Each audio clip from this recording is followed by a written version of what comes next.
Shri Mataji. Welcome to Blossoming Children. This channel is created for Sahajogi parents to help children have a connection with Shri Mataji and be raised with Sahaj values. There are no experts here. We're just all sharing our learned lessons. And so today I am absolutely thrilled to welcome mom and dad together. This is the first time we've had mom and dad together. So today joining me are Hanuman and Sharmila. Welcome, welcome. I'm so happy you're here. Hi, thank you, Shri Mataji. Yes, Shri Mataji, I'm so glad you're here. Would you tell us a little bit about yourself, please? Sure, ladies first. Oh. You go first. Okay, so my name is Hanuman. I currently live in Switzerland. I was born in Sahajoga, and as a child, I think I started living in Switzerland, but then went to Rome Ashram for a few years. Then went to Dharamshala for 7 years. Finally, I think went back to school then in Scotland, where I finished out my my schooling. Then went to university in England.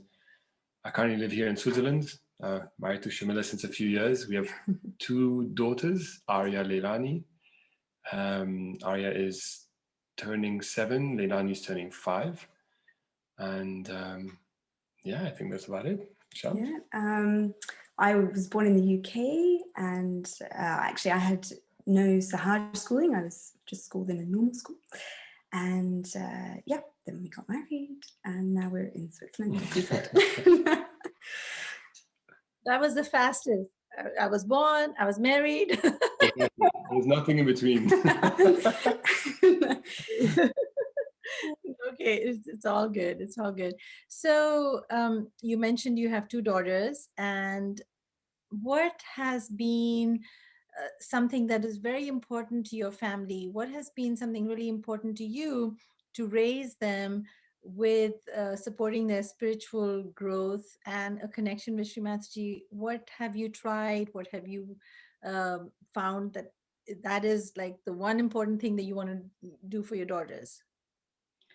One important thing. I know the one is really, really bad. So maybe a few intentional things that you've done. Maybe is a better phrase. I think so. One of the things we've been quite conscious about since quite early on is really trying to get them to sit down for meditation. I guess all yogi families do that, but to try and teach them that during programs there's a certain behavior, a certain way to be, during pujas as well, to really try to, as much as possible, sort of sit quietly, not disturb the rest of the collective. So we did that from really quite early onwards by meditating regularly with our daughters, quote unquote, training them, if you want to call it that. Yeah, so Hanuman, that is really, I'm really happy that was the one thing that you were very intentional and conscious about. It reminds me of the time when we were with Shri Mataji, when you kids were very little, because I have daughters close to your guys' age. And I remember how Shri Mataji used to kind of have this expectation that children should listen, children should sit. And over the years, it has kind of drifted away. So I would be very curious to learn what practical strategies you have used to help your children have that sense of respect for Shri Mataji and have that awe during meditations and pujas. It's not so much about disciplining and being strict parenting or not strict parenting. It's more than that. It's creating this respect that Shri Mataji was very clear when our children were little that this was an expectation that children can and should sit. So I'm really interested in this conversation with practical strategies that you might have found helpful. Yeah, I mean, I think there are two things actually in there. I mean, the first is vis-a-vis respect. I think it's something which over time the kids kind of learn from you and the way that you are, the way that you behave in the meditation room or in front of the altar, the way you do arati, the way you wash Shri Mataji's feet. But before they're aware of the idea of respect and even idea of the word behavior, because it's something that's so unconscious almost to them, was really just how to kind of be in the meditation room. So we sort of, I think between us, we thought of a few different things. I mean, one was like the meditation at home was, we did it one particular way, which I'll go into. Then we had like collective meditations. We dealt with that a different way. And then we had pujas. I think at home, what we tried to do was really have a format, a content of the meditation that was also appropriate, because if you sort of sit in silent meditation, obviously they won't be able to follow that, or they won't really understand what that is. So we tried to we had a lot of bhajans. We tried to say mantras every now and then, but every now and then we also used some videos on YouTube. There's a very nice kiddie meditation. Yeah, there's one really nice one I remember going through. This would just be maybe once a week, just to break it up. There's a Borotin one where they just go through each chakra, and for each one they have a picture of the deity, and then they... Maybe you can share the link and we can share. It's a really nice one. There's another website, Mother's Love, which probably many people already know about. Shared that link. Yeah. And another thing we did, I remember, was there was the arti was being played with the collage. Is that right? Different photos of mother, and we would use that to work on them because you just want them to sit. Yeah. So there was a difference between them being actively participating in the meditation, and then working on them was another type of meditation. And obviously sometimes, depending on their mood, we would just wash mother's feet, offer flowers. It just depended on the day, how they were feeling. I think the one thing that was the same every day, in the morning at least, was that we did it first thing. So before breakfast even, I mean, give them some water, but they were still a little bit sleepy almost. And it just gave them that calming serenity. And it was very quiet outside. We were also quiet inside, and that definitely helped to get that feeling of, okay, this is still quiet time. The birds are still just waking up. Everything is calm. And to enjoy the vibrations and to enjoy the silence. Well, yeah, because they are silent normally at that time. Well, anyway, our Aria she was still quite calm. Yeah, the older one. But also what we did, especially to begin with, I think as they start to become more curious about the environment around them, they start to crawl. They don't want to sit still. So one thing that I did was, I think it was probably Niranjana who told me this. Maybe, I don't know, I can't remember. But just was to hold Arya on my lap and try to explain to her, like, we're meditating now, and you can't crawl around, you can't reach out to play with that flower or this, whatever it might be. It's to really try and, so obviously there were tears for the first couple of days. Practically it looks like you're, restraining them. And as the mum, I was kind of like, what are you doing? I don't know, however old she was, she's so small, she can't possibly understand at this age. And then actually I was really impressed because of course he was not being mean, he's daddy. She loves daddy loves her, so it came from a place of love. And we kept it short, and it was short. It wasn't like stay here for half an hour. Exactly, we weren't sitting there for half an hour or 15 minutes or whatever. As when they were really young, it was really quite short. But I was impressed to see, okay, actually you can, in the way that we also train ourselves, I think, especially if you see new adults, new people come to Sahaj, they, it takes time for them to learn how to sit and and she also was able to do that, and then she was happy. So as you reflect back, how old do you think she was when you were helping her to just sit still for a few minutes at a time in your lap and encouraging her to stay with? How old do you think she was then? Probably when she could hold her head up, actually. No, I don't think she struggled at that age. Who got her? Well, so it's definitely when she started moving more, like when they want to crawl, isn't it? Yeah. So 18 months, 2 years, around there, or younger, maybe a year, maybe it was young. No, it was 9-10 months, 9 or 10 maybe months, even. Yeah. So and we always obviously had them on the lap, and I think that was also nice for them because we started with her when she was very young, sort of lying on a cushion, head towards Shri Mataji. And of course, when they sit on your lap, then they can kind of see a little bit more what's happening and see the photo better and so on. So I think it was, yeah, it was a relatively smooth transition. Yeah, It really didn't, you know, we had 1 or 2 days of teething trouble, so to speak, and then she kind of she got got it, the she idea, understood okay, it. we sit. And, She understood that, yeah, this is now meditation time. And so this was really feel like how we did it at home. Yeah.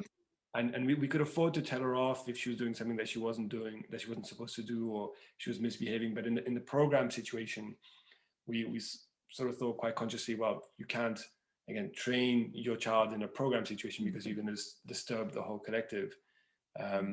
So then it was really trying to, I think they loved going to the program. They enjoyed it. And what I would then do is always kind of take her out if I had to talk to her, if I had to tell her something. So we try and keep it quite quiet for everybody else.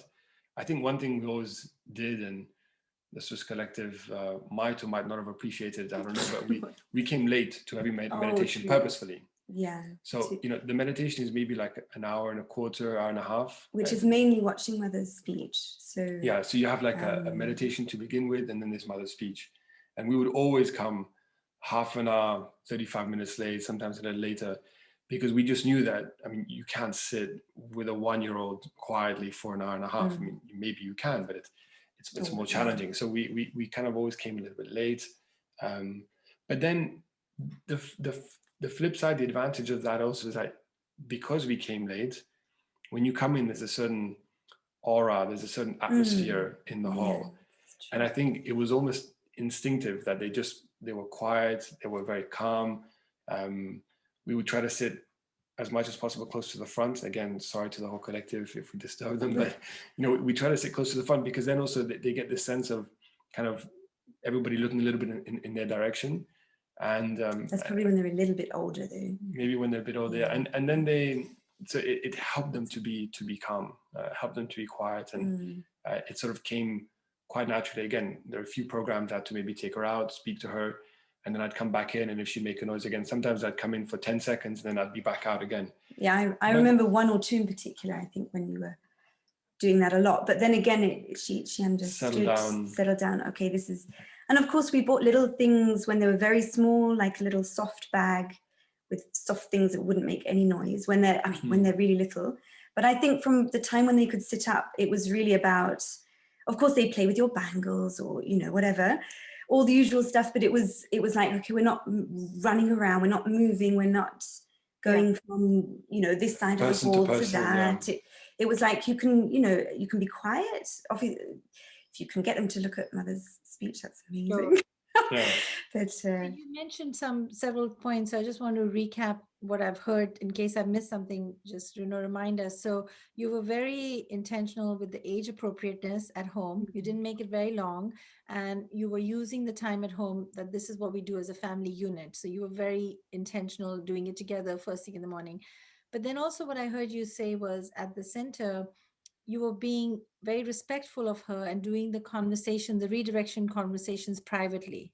So it was not an embarrassment in front of others, which is how Shri Mataji has asked us to redirect our children. Do it privately. Don't make them feel embarrassed. So you know, respectful in that way. And to your point, Sharmila, when you said you didn't bring extra toys, I think that's also very intentional, because I've seen people bring toys and drawings and food, and like there's this whole house that comes to keep them engaged. Yeah, that was definitely quite, we could have bought lots of colouring books and, as you say, food as well, snacks. I mean, we were not cruel. If they needed to eat at some point, you know, age appropriate, then if it was a meal or something, because sometimes especially pujas, I think they went on for a long time, then you need to bring food. But in general, the idea was, you know, they eat before, it's just an hour, the program, you know, they will survive, they're not going to die. They have water, of course, but then I think the main thing was not, a lot of water. Probably drank a lot of water. But the main thing was just not to distract with food, or actually distract with anything, because then they get into the habit of, yay, we're going to the program, I get to play, I get to color, I get my snacks. And then at some point you have to transition to that, actually, this is what the program's about. And then they're like, I was brought up thinking that this is playtime. So it was, as I say, you know, they could play with little bangles and, you know, whatever. but the idea was we're here for meditation and for the vibrations, and Sure. yeah. And I'm guessing that all of this very gradually became the norm from Mm. their perspective, and they stopped the pushbacks, and they, because many people, worry that it won't work and how will I do it, but it sounds like being intentional, being very conscious that this is something that we need to help you, because children want to do the right thing, they just sometimes struggle with it. So it sounds like you were scaffolding them, supporting them, and gradually helping them to settle their attention and make the most of these times. um, I think we were also trying to be, like you said, sort of consistent, almost for our sake as well. mm. If they behave one way in the program, then all of a sudden they're going to expect that they can behave the same way at home, and vice versa True, for that actually, matter. yeah. So it was also Mm. for us to make our life as easy as possible, that they knew that it doesn't really matter where we are, whether it's at home or in the program.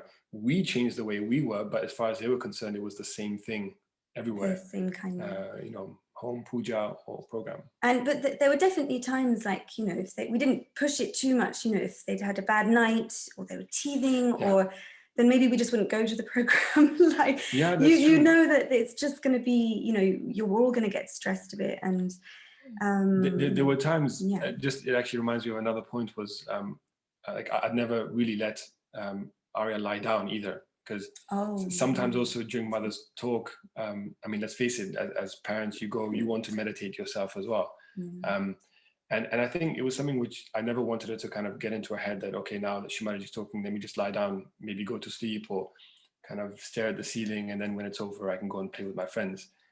If it was really long, I'd let her lie down for 4 or 5 minutes, but then I'd always say, please come and sit on my lap. So it's like a constant juggling act. There were no rules. And like you said, if you've had a bad night before, or that they're teething or whatever, then you adjust. I think there must have been, their nap, or they missed a nap. There must have been 1 or 2 programs where we left early. We just thought, what, like, you can tell it's heading in the wrong direction. She's tired. Let's just leave. And that was quite relaxed.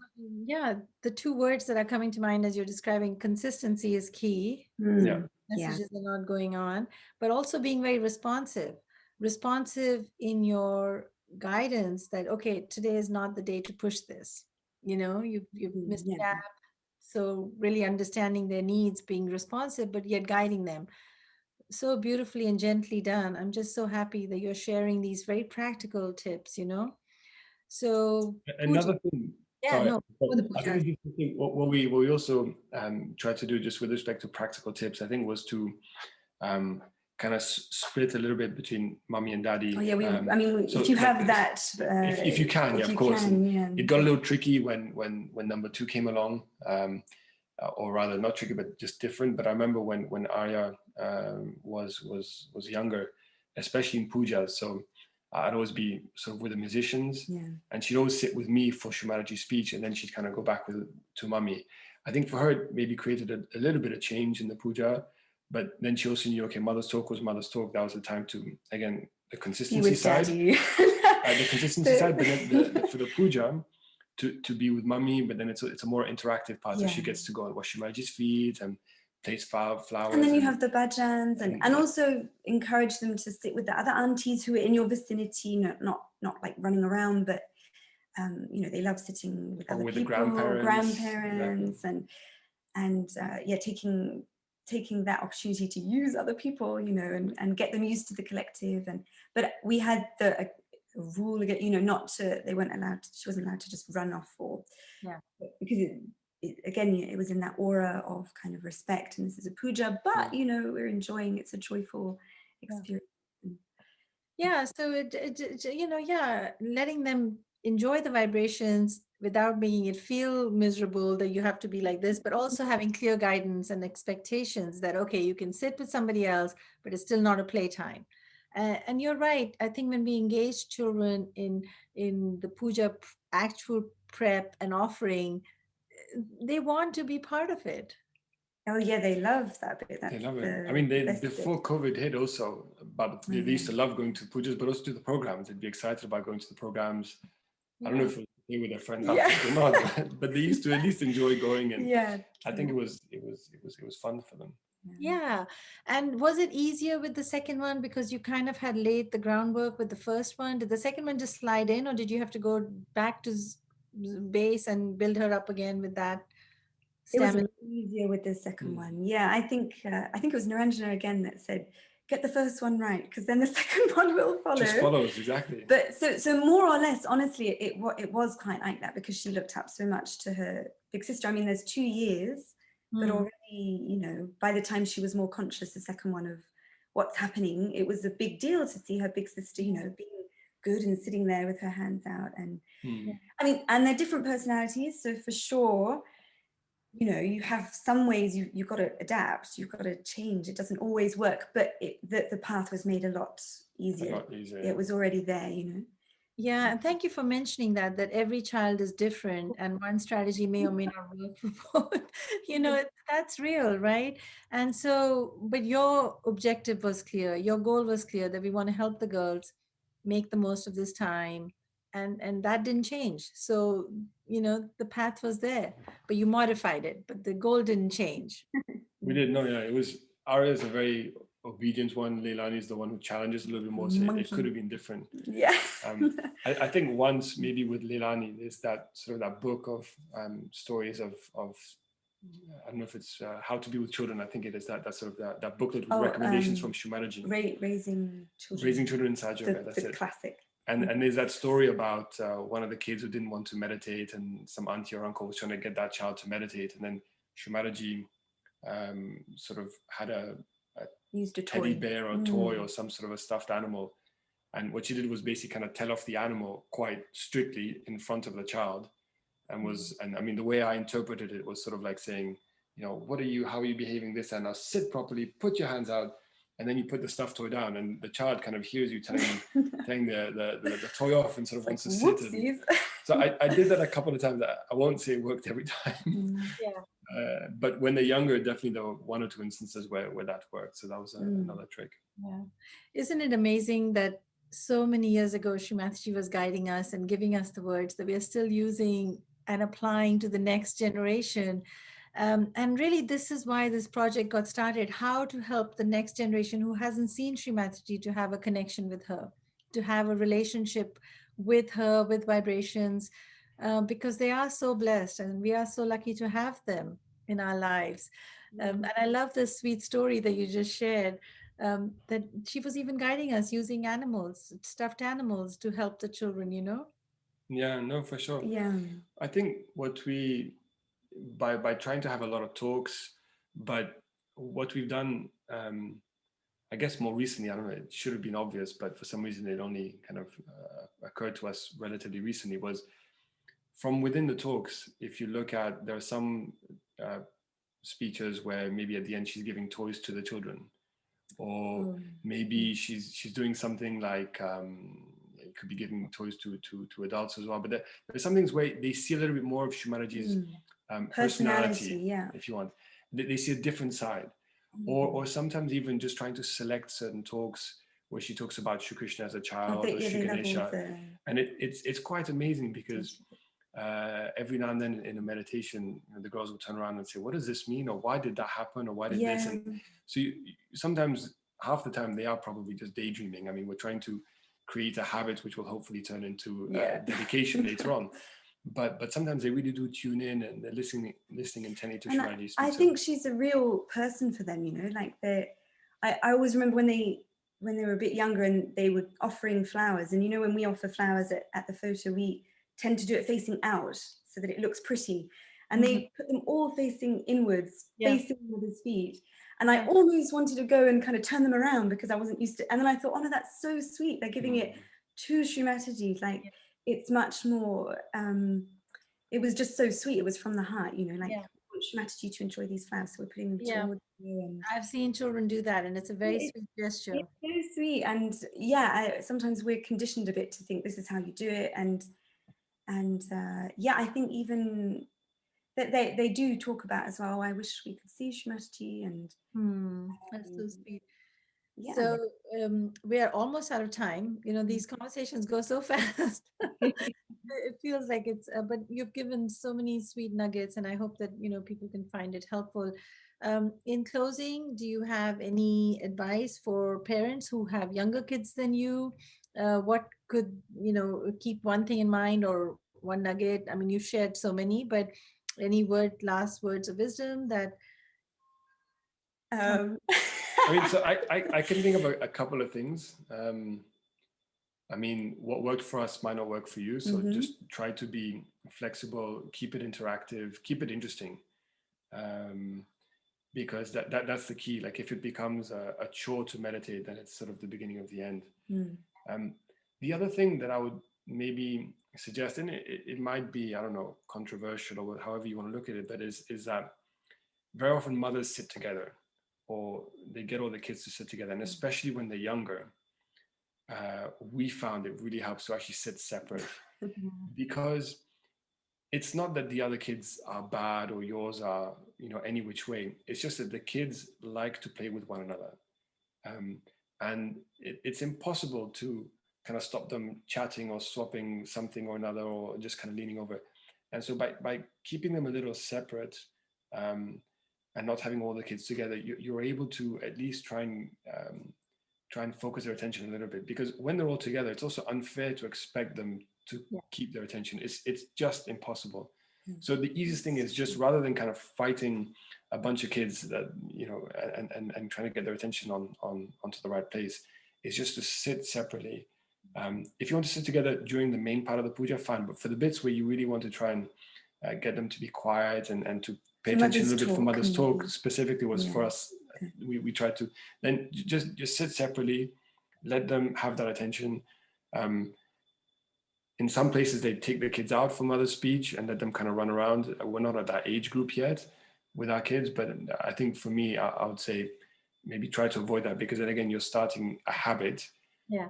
How can you explain to a child like a year later that, yeah, actually, I know you did that for a year or 2 years or 3 years or whatever, but that's not actually the way we're supposed to do it. Like, we're supposed to sit down. It's difficult to explain.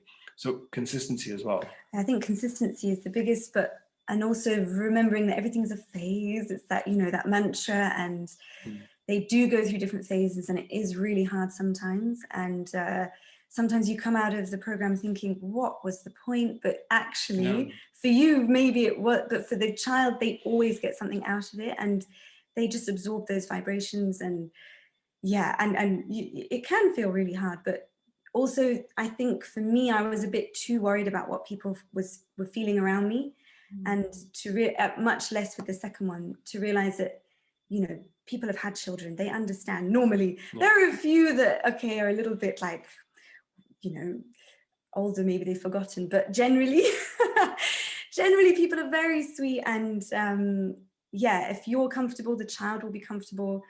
And don't be afraid to have expectations. I think that's what I learned from him, because my thing, he showed me that, you can bring them up. It's not about pushing them down. It's showing them what they can be, and that's really lovely. I love it. I love it. It's so I beautiful. was just going to add one more thing, actually. I mean, it's funny that she says that, but maybe you see the complementarity of a Sahaj marriage. I learned from her also that, compliment. No, but not to. I think for me, like you said, in the old days, it was a certain way. There was an expectation, and because Shri Mataji were there, maybe people behaved in a different manner. But also not to expect your kids at a young age, which for some reason maybe I had an image of in my mind, to sort of sit there for half an hour and be happy sitting, quietly, just listening to a speech of mother. So, on the wall, so it's a careful balancing act, like to keep that consistency, discipline, but at the same time be realistic in expectations. And That's true parenting with love and care. That's in a nutshell what that is. That's beautiful. You were so intentional in limiting the distractions and going with the flow, but also being very compassionate and empathetic and supportive. Beautifully said. And I'm sure it'll help somebody with young kids who's wondering the same thing. Am I being too strict? Am I being too lenient? Because that's the dance you have in your head as a parent for the rest of your life. Did I do it right? So we'll tell you in 10 years' time if we did it right. Wow, things change. No. Things change, children are different, families are different, but I think if your heart is in the right place and your goal is in the right place, uh, Shri Mataji will guide us. Trust in yourself as parents, trust in her to guide you. And if you have the desire, she will show you the way. It starts with a simple desire. So thank you so much, both of you, for joining and sharing and being so open and honest with your what worked and what didn't work. Thank you. Thank you for creating this series. It's so Yeah, useful to hear the it's different really been parents as great. well, and to hear different aspects of bringing them up. Yeah. It's very inspirational. Thank you. Thank you so much. This is an absolute collective project with none of us knew that we were doing this and we don't know where it's going. And it's just very organic and it's all in her hands. As long as she wants to keep the conversations going, it'll happen. So if you've liked and subscribed, thank you. If you've written a comment, thank you. I mean, so many comments have come in. So it's really gratifying to know that it's helpful. At the end of the day, we're no experts. None of us have it all figured out. But we're just sharing what little bit has worked for us and it may help another child. That's really the intent of Blossoming Children. And if you have a specific topic that you would like to talk about, or if you have questions, or if you have people who would be great in this format, please let us know. We are open and just following the guidance as it comes. All right, but thank you so much. Thank you. Thank you. Thank you so much. All right, until next time.